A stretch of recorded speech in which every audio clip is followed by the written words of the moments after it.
Marami po sa atin may nararamdamang sakit, di ba? Sari-saring sakit, nakapunta na tayo sa maraming doktor, umiinom na tayo ng mga gamot, pero hindi pa rin tayo gumagaling.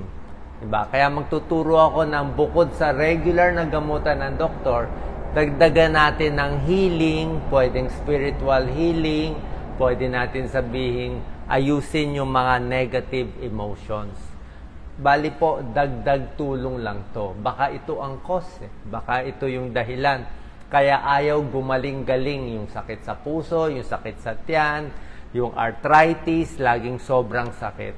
Kasi nga, kung bukod sa regular na gamutan, pag hindi natin inalis yung negative emotions, stress, negative emotions, pwede yan makadagdag sa problema natin. Ayan, no? Sobrang galit.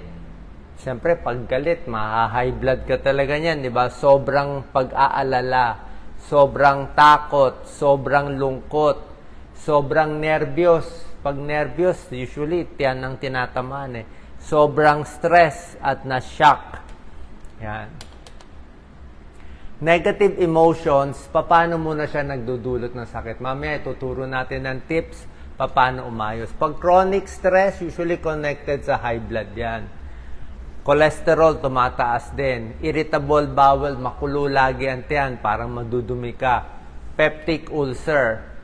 Kung may depression, may anxiety, mas mahina yung immune system. Mabilis tamaan ng sakit. Mabilis magkatrangkaso, magkapulmonya. At kung may depression, mas masakit yung katawan.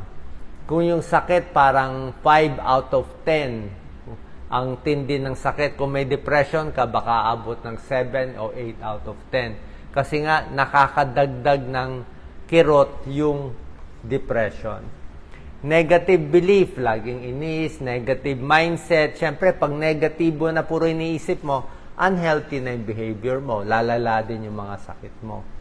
Laging galit, siyempre na-high blood. Pag sobrang galit, tataas blood pressure, mas na-heart attack.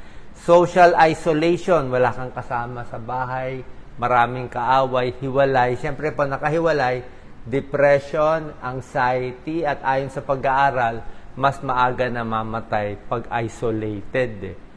Fear and worry, lagi nag-aalala, usually, tiyan ang problema. Acid reflux, di ba? Pag stress tayo, mas nagre-reflux, mas kumukulo ang tiyan. Guilty, shame, pag masyadong guilt, minsan doon nagda-drug abuse, substance abuse. Ayan, no? Low self-esteem. Tingin nila wala silang confidence sa sarili. Nandun yung mga eating disorder eh. Yung anorexia, hindi kumakain. O yung iba, kain ng kain tapos sinusuka yung kinakain nila. Ayan, no? Poor health outcomes din yan. So, nag-uumpisa sa negative emotion, nakakadagdag sa sakit natin. Kaya ayaw gumaling. Ayan, no? Anger, resentment, pati yung mga autoimmune. Yung mga autoimmune disorder, yung katawan natin ang sumisira sa katawan natin eh.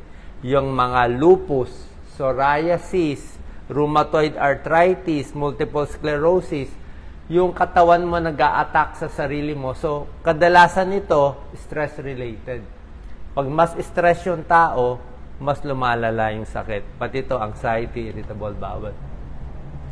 So, pag-aayusin natin yung pag-iisip natin, magbibigay tayo ng mga tips paano ayusin yung pag-iisip natin, mas lalakas tayo, mas mababawasan ng sakit sa katawan, mas maganda focus natin, mas nakaka-focus tayo sa trabaho, sa gawain natin, sa mission natin sa buhay, mas makakatulog tayo na maayos. Siyempre, pag mas maayos ang tulog, mas maganda yung pakiramdam.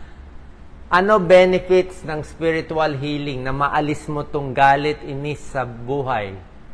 Less stress, less anxiety, maganda mental health, lalakas yung katawan mo, mas di ka tatamaan ng infeksyon, ng sakit. Yung kirot na babawasan, ayan, no? Pwedeng imaging, meditation, prayer, nagre-release ng happy hormones. Mas healthy ang behavior mo, pati puso mo, mas aayos, mas happy ka. More coping skills at marami magsusupport sa iyo. pwede natin gawin, i-reframe yung isip natin, di ba? Hindi natin maiiwasan ang negative thoughts, lalo na sa social media. Maraming magbabash, maraming kaaway, maraming bad news. So, pwede mo gawin, parang pinapanood mo lang sarili mo. Yan o, watcher ka lang. O, just say no, wag mo na lang basahin. Sabi ko nga lalo na kung meron kayong mga followers, wag nyo na lang basahin yung comment. Hayaan nyo na lang siya. O, kasi wala naman tayong magagawa. Wag na tayong ma-trigger. I-distract mo sarili mo. Pwede mo naman sabihin, let's say, may negative dumating, di ba? Choice naman natin kung papatulan natin o wag natin papansinin. Kasi kadalasan naman yung mga naninira, hindi naman talaga tunay yung sinasabi nila Gusto lang manira Hayaan na natin sila. Merong way malampasan itong mga negative. Ito, isang technique lang to. May kanya-kanyang technique to Merong mga exercise, may deep breathing, paghinga. Pero ito, makakatulong to. Tingnan nyo yung mga tips, baka makatulong sa inyo. Merong medical tips, common sense tips, merong spiritual healing tips. Stay hydrated, very common, di ba? Inom ng maraming tubig. Mag-focus ka lang sa joy and gratitude. Papasalamat tayo sa blessings natin. Shake and move your body, more exercise, more galaw. Journal, ilabas yung sama ng loob, sinusulat. Deep belly breathing, hinga malalim, papalakihin yung tiyan, belly breathing. Meditation, eat fresh foods, di ba? Mas healthy yung pagkain, mas okay sa pag-iisip. Spend time with nature, nakaka-relax sa puno, sa dagat, pamparelax yun.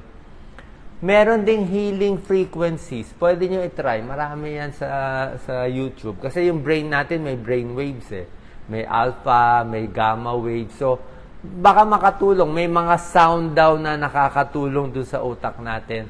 Check nyo, healing frequencies. May mga special hertz yun Wala namang masama, subukan. Kung di ka na gumagaling dun sa sakit mo, di ba? Dagdag tulong lang naman to sa gamot mo. Hindi ko naman sinabi tigil nyo gamot nyo. Tuloy nyo lang. Internist ako, cardiologist ako. Tuloy nyo lang yung gamot nyo. Dagdag nyo lang to. Baka dito kayo gumaling. Depende nga sa negative energy natin o positive energy natin, dun nagkakaroon ng problema Kung masyado tayong galit, dito tayo, walang pakialam sa kapwa, di ba? Naninira, suffering. Sobrang pride, sobrang selos, sobrang inggit, mag-struggle ka. Pero pagdating dito na medyo mabait na tayo sa ibang tao, hindi na tayo nakikipag-away, acceptance, willingness, neutral na lang tayo, kita nyo gumaganda na yung energy natin. Kung matulungin pa tayo sa kapwa, heart center, joy, and peace, mas maganda. So, try natin bawasan ito.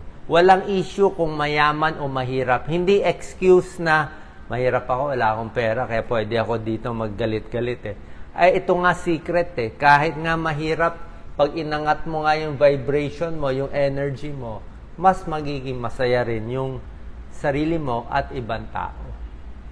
Common sense tips lang naman to Like ganito, healthy foods, ingest plants as food, stretching, paghinga, okay? Meditation, magpasalamat sa blessings, tumulong sa kapwa, stop watching TV o yung mga masyadong entertainment lang kasi minsan paikot-ikot lang spend time with nature. Mga basic tips lang to. Like itong 6 na to, simpleng-simple, mahirap sundin. Love your neighbor, marami. Never hate, nako, bagsak lahat dito.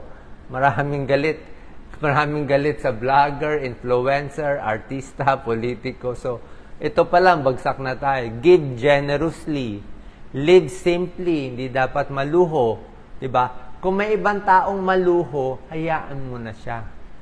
Kung may ibang taong salbahe, never hate pa rin Kung may ibang taong nakikipag-away, magnanakaw, never hate pa rin Kasi pag hinate natin yung magnanakaw, di ganun na rin. Yun na rin ugali natin. Forgive quickly and pray every day. So, 6 ang kailangan. May isang formula tinuturo, pwede nyo i-try. Sasabihin nyo, ano naman gagawin ko sa buhay ko? Ano mission ko sa buhay? Ayon dito, pag hindi mo nahanap yung mission mo sa buhay, hindi ka masaya. Kaya maraming sakit. So, pag nagagawa mo yung gusto mo, nawawala yung sakit mo pag happy ka. So, 5 tips. Ito lang daw, complete formula. Number 1, hanapin mo anong bagay na very excited ka, na may passion ka, sobrang exciting. Gawin mo yan everyday. Kung passion mo mag-painting ka, magturo, like ako, magturo, tumulong, kung ano man yung passion mo, gumawa ng painting, kumanta, whatever, di ba? Maggamot, magturo, ano man yung feeling mo masayang-masaya ka, yun ang gagawin mo. Do this to the best of your ability, tuloy-tuloy lang yan habang buhay. At hindi kailangan may pera. May pera o walang pera, it does not matter. Dapat happy ka doon. No? Huwag mo isipin, pag ginawa ko to, magagalit yung ibang tao. O pag ginawa ko to, maiinis. Total, wala ka naman sinisiraan. Nilalabas mo lang yung sarili mo kung ano ka Kung ano ka Choose to remain in a positive state kahit anong mangyari. Ito mahirap. Kahit maraming negatibo nagsasabi, mali yan, mali paniniwala mo, sige ka pa rin. Tapos, ito yung isang problema. Kaya marami nag-aaway sa atin. May kanya-kanyang belief system. May kanya-kanyang pananaw. Sasabihin nung isa, ako lang ang tama, kayo mali. Dito lahat ang gera, away. Kaya dapat, kung ano man opinion ng kabila, kahit totally opposite sa'yo, okay lang. Yes ka lang, makinig ka lang, di ba? Hayaan mo siya, yun ang paniniwala niya. Mag-yes ka lang, di tuloy mo lang sa'yo, tuloy lang niya sa kanya. Hindi kailangan mag-away kasi may kanya-kanyang belief system. Tingnan nyo, mas maganda nga open mind Sample ko lang na kami nga ni Doc Lisa, matagal na kami dito, matanda na ako dito. Kami noon pa, pakita ko lang, ito 30 years ago na nagcha-charity na kami talaga, 25 years na.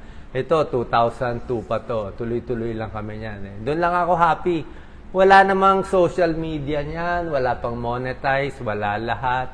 Wala pa lahat, bagong doktor lang ako niyan. So, umiikot kami, tumutulong kami, bata pa kami niyan, I think 20 plus years ago. Happy lang kami. Happy lang kami. Wala pang Facebook niyan, wala pang YouTube niyan. Okay? Ito, nung pandemic, tumulong din kami, more than 1,000 plus. Marami na kami tinutulong, even before. Pero ngayon sa age ko, hindi ko na pinopost Parang natapos na ako sa stage na yun Natapos na ako sa stage. Ngayon, marami kami tinutulungan, yung mga special child, yung mga senior, at iba pa nakikita ko.